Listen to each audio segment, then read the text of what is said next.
Kades Kohot diberi obat saat diperiksa polisi.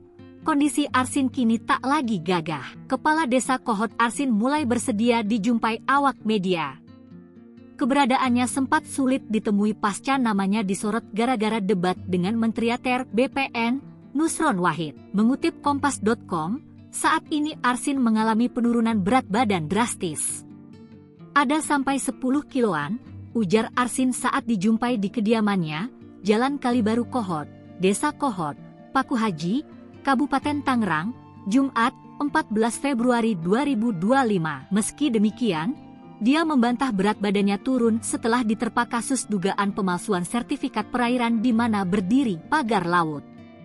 Ia mengatakan, bobot badannya turun sebelum kasus pagar laut Tangerang menyeruak ke publik. Saat ini, Arsin sendiri mengaku tengah sakit.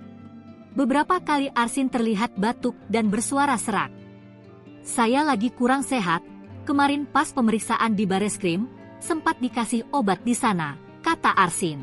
Kemunculan Arsin ke publik ini adalah yang pertama kalinya sejak sekitar sebulan lalu. Berdasarkan pantauan Kompas.com, perawakan Arsin juga tampak lusuh dibandingkan dari yang terakhir kali terlihat saat menyambut kedatangan Menteri ATR BPN, Nusron Wahid di Kampung Alarjiban, Desa Kohot, Kecamatan Paku Haji, Kabupaten Tangerang. Kemunculan Arsin ini dalam rangka melakukan konferensi pers mengenai kasus dugaan pemalsuan sertifikat area pagar laut di perairan Tangerang yang menjerat dirinya.